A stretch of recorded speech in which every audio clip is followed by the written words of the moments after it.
another update. Today's video is going to be all about different vitamins that I take to try and help me with my endo pain and also on my journey to trying to conceive. I've also got a few other things that aren't vitamins but that really help me manage my endometriosis pain. My first thing that I'm going to show you is my heat pack. These heat packs are honestly my lifesaver. I've got two and they're quite long ones. They're just wheat packs that you just put in the microwave. As you can see, they're quite long, so they sit right across my belly. And honestly, heat is probably the number one thing that helps with my pain. I started off with just the one, and you can get away with one, but I just find having the second one really helped after my surgery when I had lots of wind pain, so I could put it like right up because I had like the wind was like right up to the top of my belly. And then also sometimes I'll put it on my back so that I've got heat coming from both sides. Another thing in terms of heat that really helps is a bath. Obviously I can't bring my bath in to show you, but normally if I wake up and I'm in a whole lot of pain and I know that by the time I take pain relief and that sort of stuff, it's going to take a while for everything to kick in, I normally hop straight into the bath because that just allows all my muscles to relax, and honestly it's the best thing in the world. I would stay in there all day if I could. I've recently purchased an item to help in the bath as well. So the next thing I've got is magnesium flakes. I add about a cup of these to each of my baths. Magnesium just helps with the muscles to relax. I haven't really used this enough to know if it really helps, but it's certainly nice and relaxing, so that gets my vote. Relatively cheap. Ryan just got this off eBay for me. It wasn't a lot of money and it's definitely worth a go, so I'm happy to keep trying this. I also take magnesium in tablet form as well, so I've just got some Nature's Own magnesium tablets here. This also helps me with the gym because I do go to the gym normally 3 or 4 days a week, so this helps with my muscle recovery after the gym, but it can also help with your PMS cramps as well. It says take 1 capsule twice daily with food if you're using it for muscle or migraines, and if you're using it for PMS relief, take 3 capsules twice a day with food. So this jar is pretty much almost empty. There's just a really tiny amount left in there. So both Ryan and I use this and it's great. Yeah, we go through quite a bit of it. So I think next time I'm going to buy a bigger container full of that one. The next one I've got is Nature's Own again, Vitax Angus Cactus. I haven't used this a whole lot, to be honest. I bought it in the hope that it would help to regulate my menstrual cycles, but I did find that I was starting to get some headaches with it, so I stopped. And since then I haven't really been using it too much, but I really want to start taking it again to see if I can regulate my cycles a little bit. According to the box, it relieves PMS symptoms including breast tenderness, cramps, moodiness, headache, and mild fluid retention, and helps to regulate your menstrual cycle. The next one I've got is Evening Primrose Oil. This one also helps with PMS symptoms and can help your reproductive hormone balance as well. So of this one, it says take 1 capsule 3 times a day with food or as directed by your healthcare professional. To be honest, I don't normally take that much. I normally just take 1 a day because I'm taking so many vitamins that I just can't handle that many. So I normally only take 1. So I don't know if I'm getting the full effect of it or not, but I figure a little bit's better than nothing. The next one I've got is the Black Moors Vitamin B6. Again, this helps to relieve breast tenderness and fluid retention, relieves mood swings, irritability and fatigue, which for anyone that's got endometriosis will know you can get quite fatigued with endo to the point where sometimes I come home from work and I'm absolutely exhausted. So I thought I'd give this a try.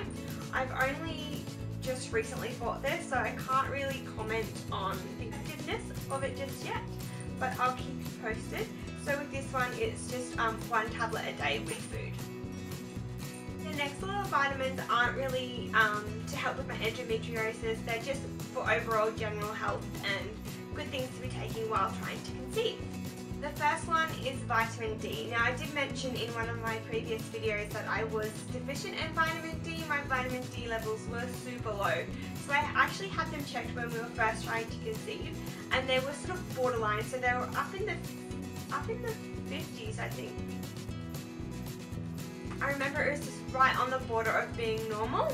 So I bought some vitamin D tablets and just started taking them one a day to try and increase that, because low vitamin D in pregnancy means that your baby's not going to get enough calcium. So their bones and stuff aren't going to be as strong. So I thought that was really important to get on top of that. I then had my vitamin D levels checked again to see what they were doing, and they had actually dropped a lot. So then they were in the 20s, which I was a bit shocked about, to be honest. I knew we were in winter, so I wasn't getting as much sun, but I didn't expect to drop it by that much. So my doctor recommended that I started taking 2 of these a day, increase trying to get into the sun. So I've been taking 2 of these a day. I normally park about 10-15 minutes from work, so I have to walk 10 or 15 minutes in the morning and in the afternoon. And I was doing that before, but just being in winter, a lot of the times I'd get to work and it was still not dark, but the sun definitely wasn't up all the way. And then in the afternoons, you know, winter, it's not as sunny. So I've been doing that more and definitely getting a lot more sun. We've also got a rooftop on the top of our apartment building, so I've been going up there and trying to get some sun. And I did my vitamin D levels the other day and they're normal. I'm so excited. I'm still taking 1 of these a day though, just to keep the levels up there. They still could be a little bit higher, but they're actually in the normal range now, so I'm quite excited about that. One is folic acid. Now most pregnant ladies or women that are trying to conceive will know that folic acid is really important in pregnancy to help prevent neurotube defects. So I've been taking this for the whole time we've been trying to conceive, actually. So it's just 1 a day. These ones are Blackmores. The next one is fish oil. Fish oil in general is just really good for you. So I've been taking fish oil for quite a number of years now. I'm not really super strict with it. Sometimes I just don't take it because I'm taking so many other vitamins, and fish oil aren't exactly small tablets. So sometimes I'm not as good with my fish oil as I should be, but I really try to make an effort to take fish oil regularly. The next one that I've got is Zinc. This is just by Swiss. Zinc is really good to help your immune system, and it's also good for your reproductive health. So Ryan's taking this one as well. He's also taking the folic acid as well. And it's just also good for your skin and your hair as well. So taking that once a day. The next one I've got is the Blackmores Conceive Well Gold. To be honest, I'm not a fan of this. It smells really bad, and you've actually got to take 2 tablets each day. So, sorry, I'm just going to open this box. So it comes in strips like this, and you've actually got to take both of them. So you've got to take 2 of them each day. They smell really bad, and as you can see, they're quite big. So I'm not a huge fan of these. I'm making the effort to try and take them because I have bought them, I have paid for them. They haven't given me any real side effects or anything like that. It's purely just the taste and the smell of them. I actually got them really cheap, which is why I did buy them, because I've got the folic acid and everything by itself, which is what is in this. I mean, it's got heaps of other stuff, but the main thing in here is the folic acid. But I don't know if you can see there, I got them for $10 for 28 days worth, so it was really not a lot of money. I don't know why it was that cheap, because normally like they sell them for upwards of $20, so it must have just been on sale. The next one I've got is Coenzyme Q10, and this one's just by Healthy Care, and it's 150 milligrams. This is one that I've just picked up recently this week, because a lot of people actually recommended it to me. Someone in my first video recommended it, so bought this this one. It also helps with your energy levels. Again, with endo, I feel like I am quite fatigued quite a lot of the time. It's also good for your heart and your muscles as well, which is really good because we're both going to the gym quite a bit. So I'll let you know how we go with this one. Those are pretty much all the vitamins that I've been taking. I've also just started on a probiotic because I was on antibiotics after my surgery. I was so sick of taking so many tablets that I actually bought like little chewable ones. I don't know if they're really as effective, but I was like, I can't deal with another tablet. As you can see, there's quite a lot there. A lot of the times I just take the really important ones, so I'll take like the folic acid and the magnesium and stuff as like the really important ones, and then if I can stomach the rest, then I'll take them. If not, it's not really a big deal. Other things help to cope with my endometriosis pain is paracetamol and Nurofen. Although recently I've gone to my GP and I got a script for Ponstan. This is Ponstan. It's in the same family as Nurofen, so if you're taking this, then you can't have Nurofen. I find it works quite well. I normally take this in conjunction with paracetamol, and it's just 2 capsules, ideally with food, so anything from the Brufen family, it's better that you take it with food because you can get stomach ulcers from it. So it just comes like that. 2 of those and some paracetamol. I normally, as the first line, take paracetamol, Ponstan, and hop in the bath if I can. Obviously, if I'm out, that's not really an option. If my pain gets really bad, then I do have some paracetamol with codeine in it, and I do actually have some endone left over from my surgery. But that is a last resort because endone is a controlled drug, so it's not one that you want to be taking too often. The next thing that I have, I don't know if you've noticed, but I have my amber necklace. I also have an anklet. So I wear these pretty much every day. I definitely wear the anklet all the time. My necklace sometimes, depending on what I'm wearing to work and stuff like that, it doesn't go with my outfit or it looks a bit silly. So I do sometimes take my necklace off, but I always try to wear my anklet as much as I can. My anklet is raw amber, whereas my necklace is polished. I read a bit of research that did say that the lighter your amber is, the more effective it is, which is why I went for the lightest colour around my neck. And then I went on my ankle, it's a few different colours. I've since read that, you know, it doesn't really matter what colour it is and that sort of thing. I don't really care because I actually really liked these colours anyway, so it worked out fine for me. Again, I don't really know if these work terribly great for me. I have been wearing them for a couple of months now, but given the fact that I've had surgery and everything like that, I honestly can't say whether they've worked. But in saying that, I also don't want to stop wearing them in case they are working and I get terrible pain. So either way, I don't really mind because I think they're actually really nice to wear anyway. They look and feel really lovely, so if they work, they work. If they don't, I don't really mind. And they weren't terribly expensive either. The last thing that I use to help me cope with my endo pain and to help us in our journey trying to conceive is acupuncture. I've been going to acupuncture now probably, can't remember exactly, but around May or June of this year, and I go there weekly. It's really painless. It normally takes about half an hour, and what he does, depending on where I am in my cycle, he always puts one or two needles in my belly and 2 in my ankles. If I post-ovulation, that's all he does, and then he also does put a heat lamp over my belly as well.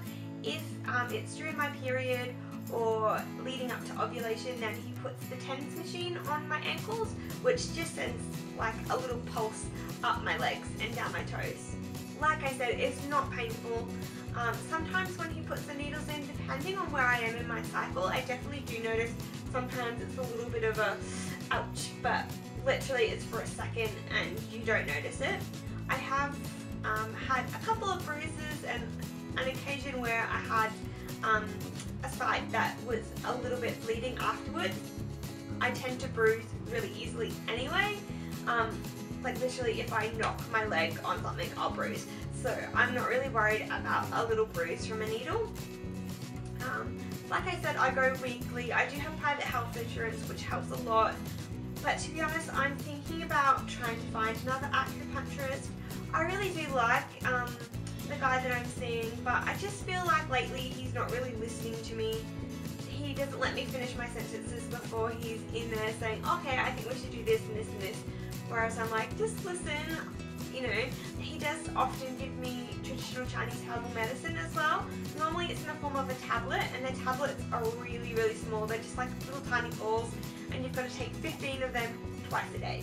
So quite a lot. They do smell quite interesting, and they don't taste terribly great as well, but because they're so little, you can get them down nice and quickly. He did recommend and give me some, like a bag full of herbs that I actually had to cook in water to make a drink, and can I just tell you, it was disgusting. I couldn't do it. I made it up and my whole apartment just stank for days. And then when it came to drinking it, I just really struggled. I would be drinking it and dry reaching, and I put it in with juice, and that made it slightly more bearable, but it was just so bitter that even though the juice was really sweet, it didn't really help that much, to be honest. So I'm really not keen to do that again. I'm a really fussy eater normally, so I have a very bland palate. I don't really like a whole lot of foods, which is really bad, and I'm trying to improve on it. So for me to be trying to drink, like, I think they wanted me to do 500 mils a day, it wasn't gonna happen. If it was like a little shot glass or something, yeah, I'd be able to do it, but not large amounts like that. So definitely don't want to be doing that again anytime soon. And actually, when I went to my GP recently and I had my vitamin D levels checked and just did a full blood count and checked my liver and stuff, she actually said to me that my liver bloods were slightly elevated. She didn't know that I was doing acupuncture or taking any Chinese herbs. So she did say that one of the reasons that my bloods could have been off was if I was taking any herbs. And so I did tell her that I was doing acupuncture, and she did recommend that I just laid off the herbs for a little while, gave my liver a break, which I was more than happy to do. I had actually said to my acupuncturist the week before that I wanted to have a couple of cycles without the medication, without the Chinese herbs, to just see what my body did after surgery. He was really worried that I probably wouldn't get a period after my surgery. He thought it might take like a full, like another cycle after my surgery for my period to come, when in fact it came pretty much when it was due. It actually came on day 30, which I was quite surprised about. I was expecting it to come probably a week after that or a couple of days after that, but it came smack bang on day 30, so I was really happy with that. So fingers crossed it continues on that trend. That's all I have for you guys. I hope this has enlightened some of you into the different things that you can take to help with your endo. Not all of these things are going to work for you, and that's fine. I figured I'd give them all a go. If something helped, great. If it didn't, it didn't, and I wouldn't be too upset. But I was willing to give most things a go. Thanks for watching, guys. Don't forget to hit like and subscribe so that you get updates on whenever I'm posting my videos, which is on Tuesday and Thursdays at this stage. I would, when we start the IVF process, probably like to update a bit more often because things will be a bit more exciting then and I'll have more to tell you. But at the moment, Tuesdays and Thursdays. See ya!